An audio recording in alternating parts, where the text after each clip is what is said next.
Customer acquisition analytics for direct-to-consumer e-commerce businesses. When dealing with customer acquisition analytics, the first question to answer is, what is your CAC? Customer acquisition cost, or CAC, is your unit cost of gaining a new customer.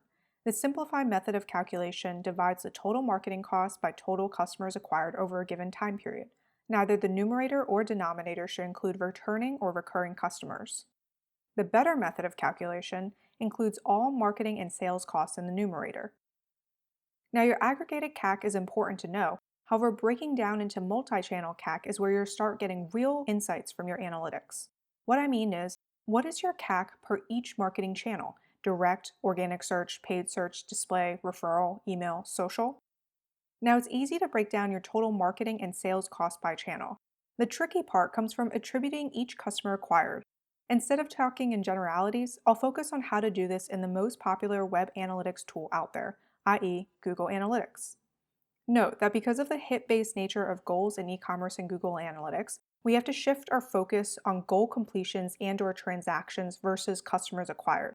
There are workarounds for this, but they involve a data pull from Google BigQuery and out of scope of this video. So in your acquisition overview report, you'll see that Google Analytics already attributes each goal completion or transaction, which from now on I'll refer to collectively as conversions, to a channel. However, notice this. If you went and added up all the users across the channels, you'll realize that your calculated total is much larger than the total listed in the header. This is because some users are double counted across channels, which makes sense. On average, a customer will encounter 4 to 5 marketing touchpoints before converting. Take the following customer journey as an example. Let's say your company sells water bottles. Day 1, this potential customer might have seen an ad on Instagram or maybe an influencer tagging your water bottles in a post and clicked through the link to your website. Then they completely forgot about it until day 9, when they kind of remembered your name but not really, so did a Google search and ended up clicking on a sponsored search result. They signed up for your email newsletter, then didn't do anything. Then day 10, they get a link in their email and they click through and look through your website again. They're almost about to buy, but then they decide not to. Then finally, day 14, they come back, they know your name already, so they directly enter your site's URL in the web browser, go through the purchase process, and finally convert, i.e. make a purchase. In this example, which channel should receive the credit for conversion? This is where attribution models come in. There are 7 commonly accepted attribution models: last interaction model, last non-direct click model, last Google Ads click model, first interaction model, linear model, time decay model, and lastly, position-based model. Choose the attribution model that most closely aligns with your business's marketing strategy and sales cycle, as well as your personal preference.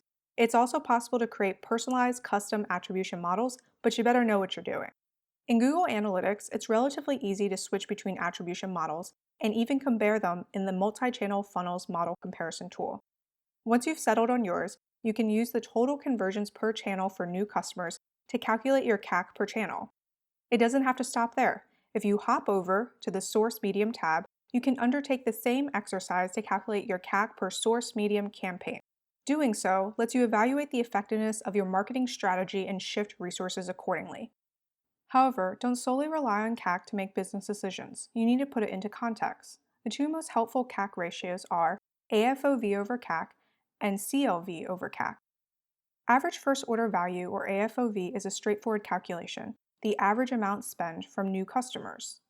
This ratio tells you how much of your marketing and sales spend is recouped on the first purchase. Since acquiring customers is an expensive business, it will most likely be less than 1. The extent to which the ratio is less than 1 informs your business strategy and model on how much you need to depend on returning customers. Customer lifetime value, or CLV, is not a straightforward calculation and too involved to also cover how to calculate in this video. The CLV to CAC ratio is a standard in all industries to understand the return of investment over a customer's relationship with your company. The standard benchmark for SaaS companies is a 3-to-1 ratio, where too low means you're about to go out of business, and too high means you're not spending enough to expand your customer base. However, there's no golden ratio. Take your CAC ratios in context of other metrics such as payback period, etc. It's the inevitable truth that direct-to-consumer e-commerce plays have to spend a lot on their marketing channels to gain exposure to potential customers. Don't waste your time, energy, and money.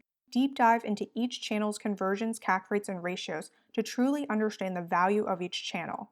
Most importantly, customer acquisition costs change throughout a business lifecycle. It's important to refresh and update your acquisition analyses yearly, if not quarterly.